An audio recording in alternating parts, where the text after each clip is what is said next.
Muy buenas noches. Hay algo en lo que nos damos cuenta es que no tenemos el control y uno es el tiempo y otro es el tema de la muerte. Como lo venimos haciendo, venimos estudiando el libro de Eclesiastés y esta noche vamos a estudiar capítulo 11 del versículo 1 al versículo 10. Yo le he puesto como título a este estudio El Dios que sostiene y guía a través de la vanidad de la vida. Los invito a que leamos capítulo 11, versículo 1 al 10.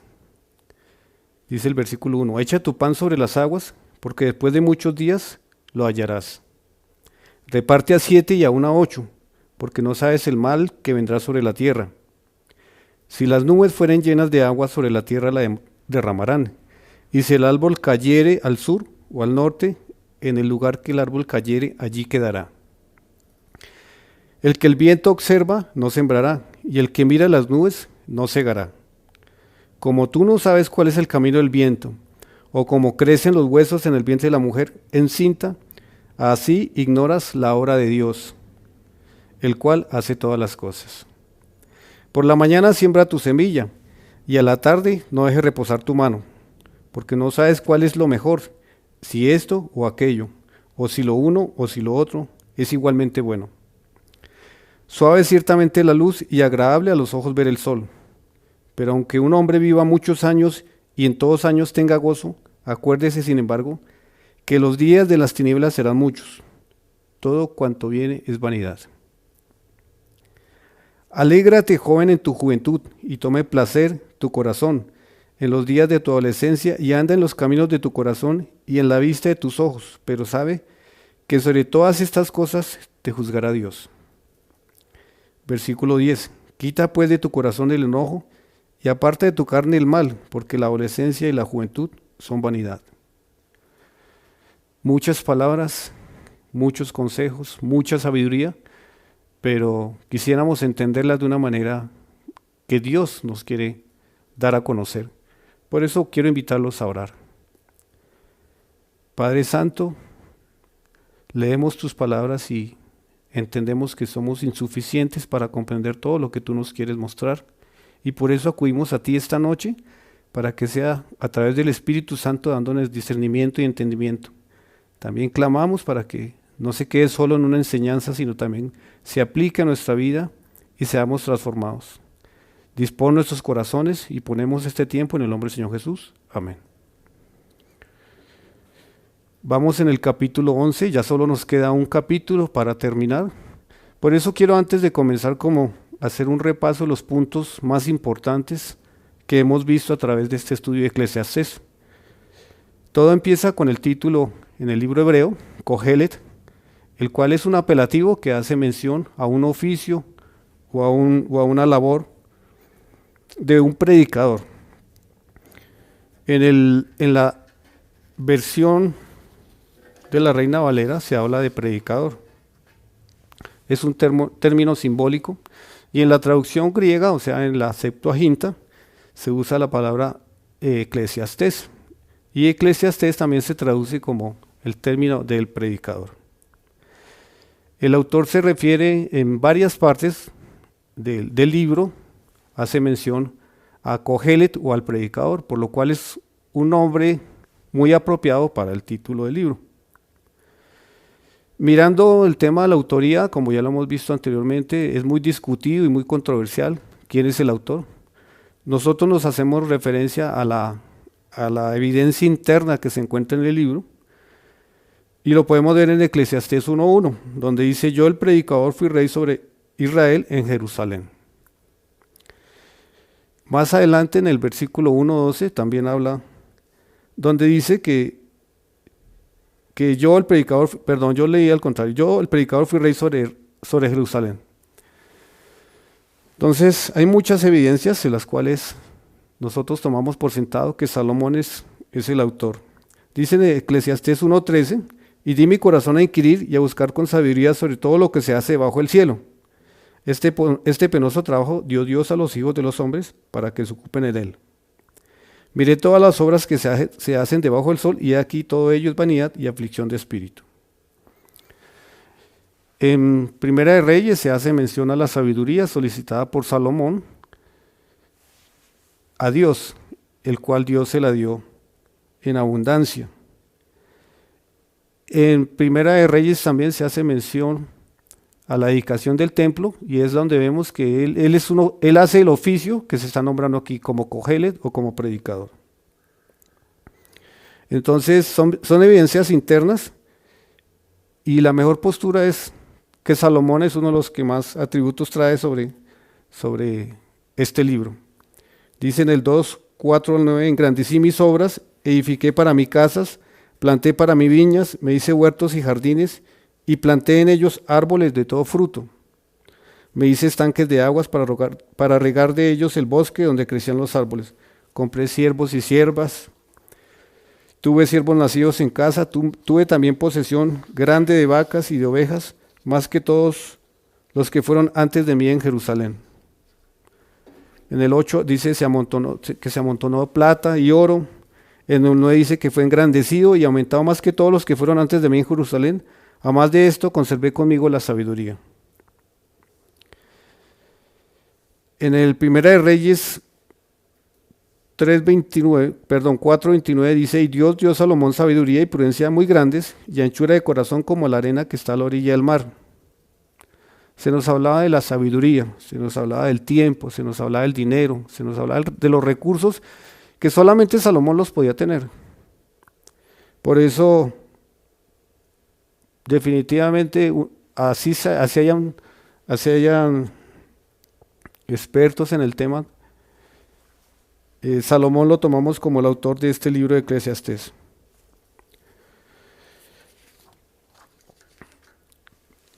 ¿Cómo es la estructura de Eclesiastés? Entonces tenemos que se encuentra una estructura dividida en tres partes. Una estructura dividida en un prólogo, que más o menos arranca del capítulo 1, versículo 1 al 11, un monólogo y un epílogo.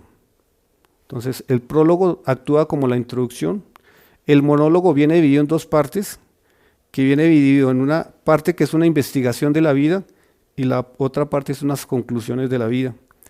Y al final termina con un epílogo. ¿Cómo se diferencia? O sea, ¿en qué contribuyen el prólogo y el epílogo?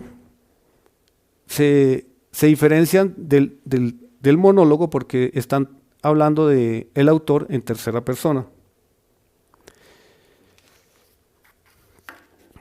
¿Cuál es el propósito del libro de Eclesiastés? ¿Y por qué hago esta referencia en estos momentos? Porque el capítulo que leímos y los versículos que se leyeron es mucha la sabiduría que se encuentra, pero quiero tener un contexto del tema que se está tratando y el por qué Dios a través de Salomón nos dejó esas palabras. Propósito. ¿Cuál es el propósito de este libro? Como bien sabemos, Eclesiastés está dentro de los libros sapienciales, libros de estudio de la sabiduría, y esto es una sabia reflexión que se está dando a través de Salomón. Una sabia reflexión de cómo relacionarse con Jehová y con un mundo que está caído. Cómo relacionarnos con un alrededor en un mundo creado con Dios, pero que a la vez está sujetado a vanidad. El otro propósito es intentar responder la pregunta ética más importante bajo el sol. ¿De qué sirve al hombre hacer el bien o hacer el mal si el fin de todo es la muerte? Y otro propósito es cómo debo relacionarme o cuál es la razón de mi vida. Por eso es importante que tengamos en cuenta la siguiente relación. Es entender a la hora de interpretarlo, es observar y debemos considerar el tema de la maldición. Vemos que el tema de la maldición está salpicando este libro, sirve como el telón de fondo del libro, que es un libro en el cual Dios lo creó, pero a la vez Dios lo sujetó. Por eso es importante que entendamos lo que pasa. Dice en Eclesiastés 4:15, Vi a todos los que viven debajo del sol, caminando con el muchacho, sucesor que estará en el lugar de aquel. Entonces, ¿qué quiero mostrar aquí? El contexto. Es todo, se va relacionado con debajo del sol. En Eclesiastés 4:9 dice, goza de la vida con la mujer que amas todos los días de la vida de tu vanidad que te son dados debajo del sol. Todos los días de tu vanidad, porque esta es tu parte en la vida y en tu trabajo con que te afanas debajo del sol. Vamos al 5:18. Sigue haciendo énfasis en que todo se hace debajo del sol. He aquí pues el bien que yo he visto, que lo bueno es comer y beber y gozar uno del bien de todo su trabajo con que se fatiga debajo del sol, todos los días de su vida que Dios le ha dado. Entonces, estamos debajo del sol, estamos rodeados o salpicados de una sujeción o de una maldición, pero también dice que todos los días de la vida que Dios nos ha dado.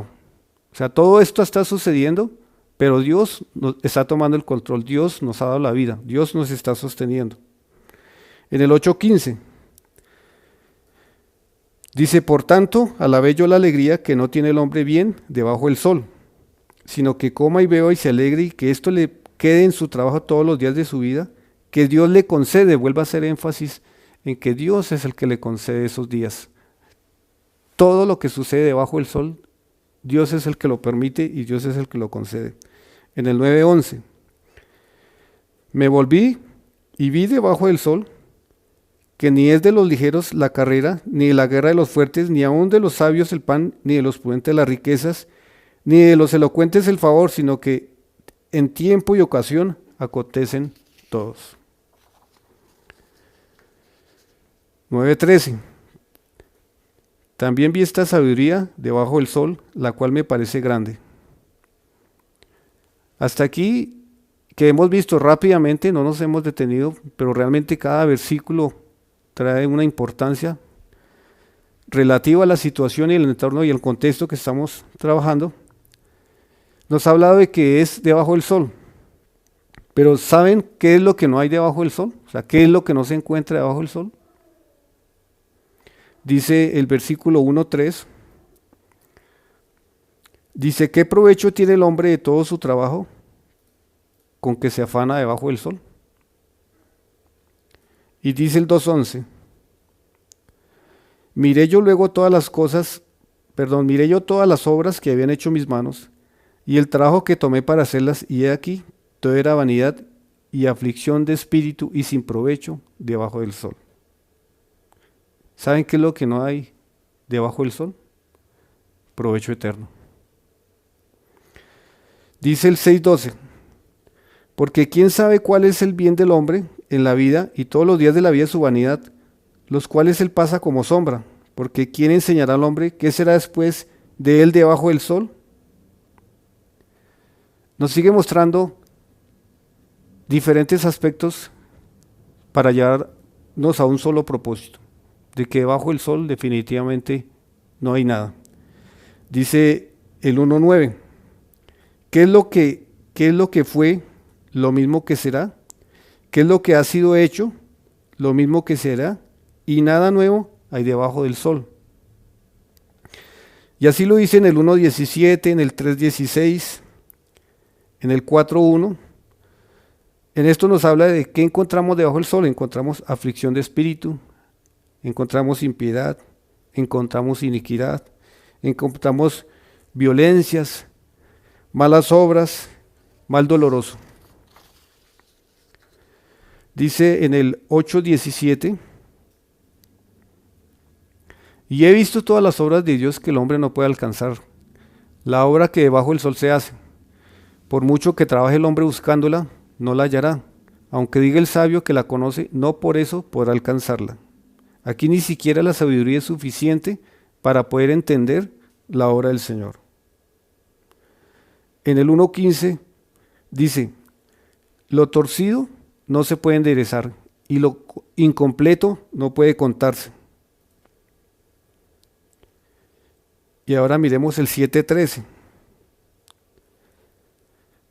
Dice, mira la obra de Dios, porque ¿quién podrá enderezar lo que él torció? Aquí vemos cómo el Señor mismo es el que sujetó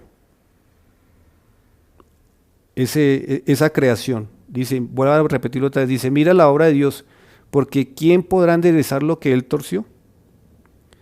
Dice Romanos 8:20, hablándonos de la misma idea. Dice, porque la creación fue sujetada a vanidad, no por su propia voluntad, sino por causa del que la sujetó en esperanza. Es decir, la única manera de entender lo que está sucediendo es entender al que creó este mundo. Es la única manera. Yo no puedo entender el mundo si no conozco, si no entiendo al Señor, si no entiendo a Jehová. Entonces vemos que la vanidad no nos va a llevar a ningún lado. Vemos el tema del tiempo y de la muerte, no tenemos control sobre él. Vemos cómo Salomón quiso hacer todo y pudo hacer todo lo que él quiso, pero definitivamente eso no lo llenó, eso no lo llevó a ninguna identificación de plenitud. Dice Eclesiastés 11:9, y ese es uno de los versículos que se trataban en el capítulo que leímos, dice, alégrate joven en tu juventud y tome placer tu corazón en los días de tu adolescencia, y anda en los caminos de tu corazón y en la vista de tus ojos, pero sabe que sobre todas estas cosas te juzgará Dios. ¿Cuál es la manera de entender este mundo? La manera de entender este mundo es entendiendo al que creó este mundo. Pero todo esto nos lleva a ver unos paralelos. ¿Qué pasó en Génesis 1:31? Y hasta el capítulo 3, Dios hizo la creación y todo era bueno, bueno, bueno, lo vemos en varias partes, era bueno y al final dice, era bueno en gran manera. En el capítulo 3 llegó la caída. Y veamos Eclesiastés 3:16. Vemos un paralelo entre Génesis y Eclesiastés. Dice Eclesiastés 3:16, vi más debajo del sol, en lugar del juicio, allí impiedad, y en lugar de la justicia, allí iniquidad. A partir de Génesis 3 se empieza a hablar de muerte, de castigo, de dolor, de trabajo, de sudor, de injusticia, y empezamos a verlo aquí también en Eclesiastés. Miremos el 4:1. Dice, me volví y vi todas las violencias que se hacen debajo del sol. Y aquí las lágrimas de los oprimidos sin tener quien los consuele. Y la fuerza estaba en la mano de sus opresores y para ellos no había consolador. Vemos violencias, vemos necesidad de consuelo y vemos ausencia de un consolador. En el 7:29 dice, he aquí, solamente esto he hallado, que Dios hizo al hombre recto, pero ellos buscaron muchas perversiones. Entonces, seguimos viendo lo que está pasando, lo que pasó en Génesis, lo estamos viendo en paralelo en Eclesiastés. En Génesis 3:14 se nos habla dice, y Jehová Dios dijo a la serpiente, por cuanto esto hiciste, maldita serás entre todas las bestias, entre todos los animales del campo. Sobre tu pecho andarás y polvo comerás todos los días de tu vida. En el 16 le habla de dolores, en el 19 habla del sudor de tu rostro comerás el pan. Y en el Eclesiastés 3:1 dice, ¿qué provecho tiene el hombre de todo su trabajo con que se afana debajo del sol? Y nos sigue hablando de provechos. En el Eclesiastés 1:8 dice, todas las cosas son fatigosas, más de lo que el hombre puede expresar. Nunca se sacia el ojo de ver ni de oír. Y en el 18 dice, porque en la mucha sabiduría hay mucha molestia, y quien añade ciencia, añade dolor. En Génesis 2:7 nos habla, dice, entonces Jehová, Dios formó al hombre del polvo de la tierra, y sopló en su nariz aliento de vida, y fue el hombre un ser viviente. Ahora vamos a Eclesiastés 3:20. Dice, todo va a un mismo lugar, todo es hecho del polvo, y todo volverá al mismo polvo. Aquí Jehová nos está mostrando la situación en la que estamos. No somos más, simplemente somos polvo. Somos polvo sostenido por Él. En el 12:7 dice, y el polvo vuelva a la tierra como era, y el espíritu vuelva a Dios que lo dio. ¿Qué ha hecho Salomón en Eclesiastés? Ha reflexionado. ¿Qué pasó en Génesis? En el paraíso, la creación. Hubo desobediencia, el pecado. Pero nunca se presentó un tiempo para reflexionar, para evaluar las consecuencias, el pecado. ¿Y qué está haciendo aquí Salomón? Se está sentando a través de la sabiduría dada por Dios a evaluar, a reflexionar. Dice en Génesis 2:17, mas del árbol de la ciencia del bien y el mal no comerás, porque el día que de él comieres, ciertamente morirás. Y eso es lo que está pasando aquí. Todo lo que nace tiene que morir. Del polvo fuimos hechos y al polvo volveremos. El contenido de Eclesiastés es cíclico, se repite, se parece mucho a la vida. Y esto es lo que contribuye, esta es la idea de que se ve una falta de orden, pero eso se parece mucho a nuestra vida. Es unas subidas y unas bajadas. Pero ¿cuál es la respuesta apropiada al dilema? ¿Cuál es la respuesta apropiada al dilema? Si Dios maldice al mundo y lo sujeta a frustración, la vida es insatisfactoria, problemática y monótona. ¿Cuál es la respuesta apropiada? En Eclesiastés del 1 al 4 al 11 nos habla de generación va, generación viene, nos habla del viento tira hacia el norte, tira hacia el sur, los ríos todos van al mar, todas las cosas son más fatigosas. ¿Qué es lo que fue? Lo mismo será. ¿Hay algo que puedo decir aquí es nuevo? No es nuevo. Dios a través de Salomón nos hace reflexionar. Dice más adelante de que todo lo que está, apenas muera, será olvidado. No hay memoria de lo que precedió, ni tampoco de lo que sucederá. Vemos falta de contentamiento en el 4:8, en el 9:13 vemos lucha con el pecado, en el 11:2 vemos pruebas inesperadas. Pero, ¿por qué Dios sujetó este mundo a maldición? Quiero que nos devolvamos otra vez al capítulo 11 y dejemos esta pregunta para el final. ¿Por qué Dios sujetó este mundo a maldición? Miremos el 11:1. Dice, echa tu pan sobre las aguas porque después de muchos días lo hallarás. Se queda uno pensando, echa tu pan sobre las aguas. Aquí Dios nos está diciendo, haz un paso hacia adelante y calculado, pensando en un futuro. ¿Qué hace un granjero? El granjero siembra la semilla, pero no la siembra en tierra árida, sino la siembra en una tierra húmeda, pero pensando en que esa semilla germine. Dice versículo 2, reparte a 7 y aún a 8, porque no sabes el mal que vendrá sobre la tierra. Qué hermosas palabras cuando dice reparte a 7. ¿A qué nos lleva? A que seamos generosos en tiempo de abundancia. Y a que hagamos amigos mientras tengamos tiempo. A que alcancemos personas para la gloria del Señor mientras tengamos tiempo. Del 3 al 6.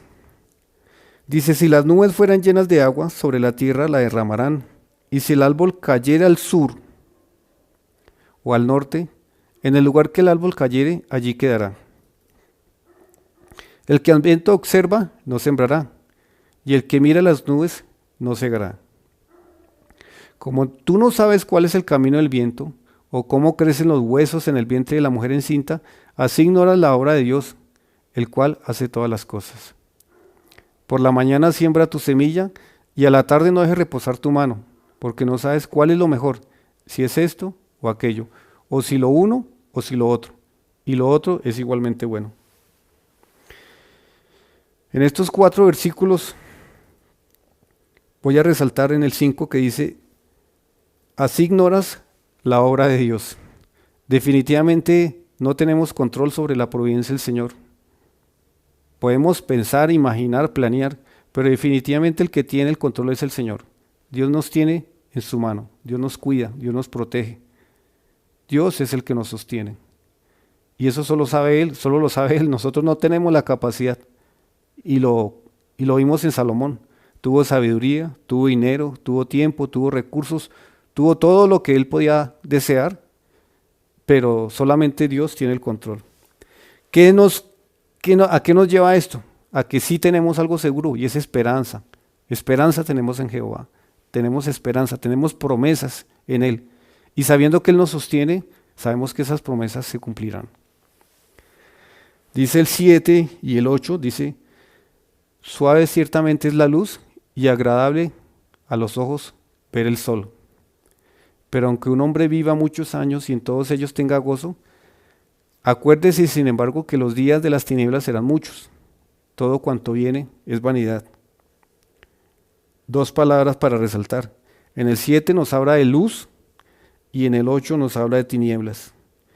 Cuán agradable es andar a la luz y cuán triste es estar en las tinieblas. ¿Por qué nos dice eso? Porque es mejor estar a la luz y no en tinieblas.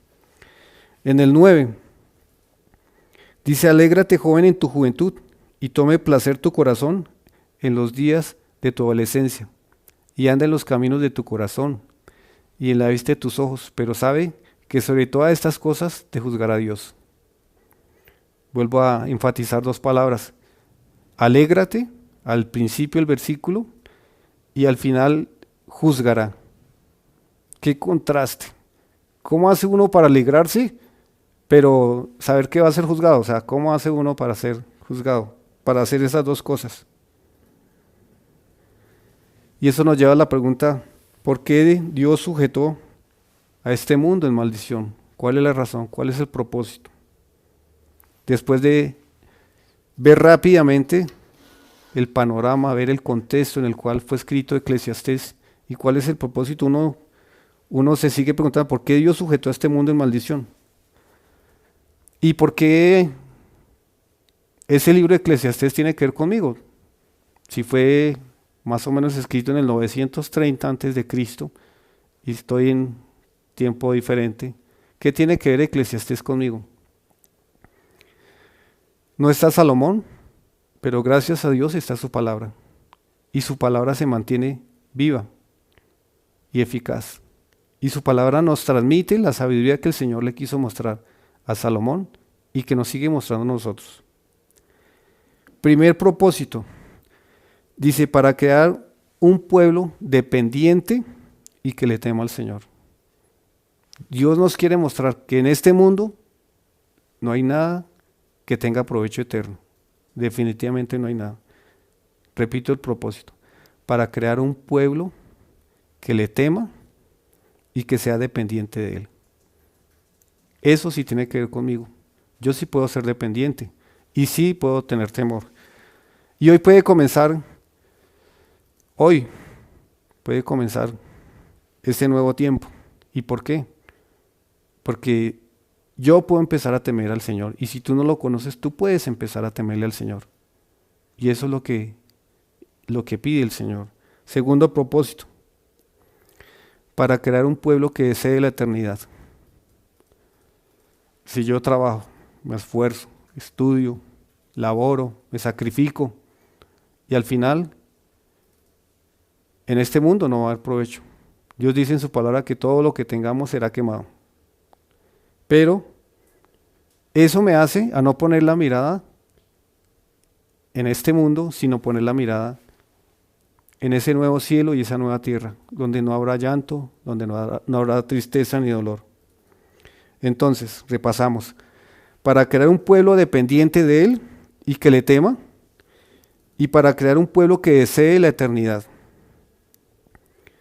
Vimos que la vida debajo del sol solo lleva a la muerte, no nos va a llevar a ningún otro lado. Y como punto 3, para crear un pueblo que se deleita en un mundo caído, en un mundo sujetado a la vanidad, en un mundo roto.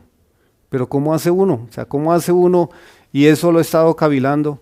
¿Cómo hago yo para vivir en un mundo que está caído? O sea, y eso tiene que ver conmigo. Y es Dios dándome la sabiduría a través de Salomón. Es Dios mostrándome de que puedo seguir repitiendo lo de Salomón, pero no me vaya a ningún lado. Entonces, ¿cómo me voy a deleitar? ¿Cómo se deleita uno en un mundo caído? Pero que es un mundo caído y que a la vez es creado por Dios, que es un mundo hermoso.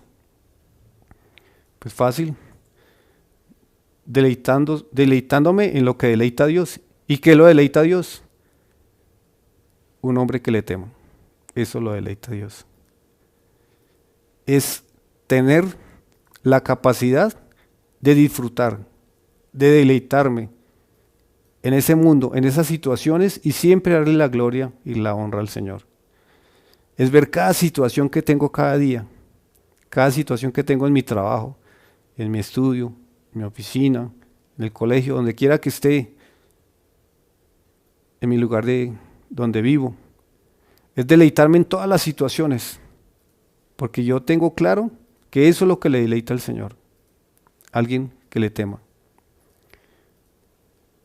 Y el tiempo es ahora, el tiempo es ahora. Yo puedo empezar a temerle, a gozarme en las cosas del Señor.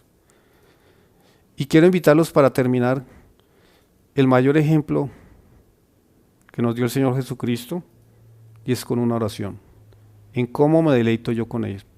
Y quiero invitarlo a que tú repitas esa oración conmigo, y que lo hagas de corazón, y lo veas y lo hagas con respeto, porque es una oración hecha para el Señor, y Él mismo nos la enseñó. Quiero invitarlos a orar. Padre nuestro, que estás en el cielo, santificado sea tu nombre, ven a nosotros tu reino, hágase tu voluntad, así en el cielo como en la tierra. Danos hoy nuestro pan de cada día, perdona nuestros pecados, como también nosotros perdonamos a los que nos ofenden.